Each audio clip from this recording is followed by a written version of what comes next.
Fayetteville school officials are looking at vaccine records after a child was diagnosed with whooping cough. They're working to see if an additional vaccine is needed. Parents will be notified if their child needs one.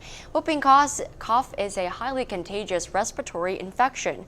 Cases across the U.S. are spiking as we head into winter.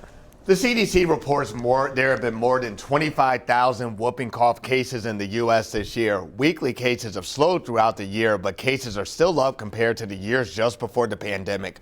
Arkansas has seen more than 400 cases so far this year. That's twice as many as last year.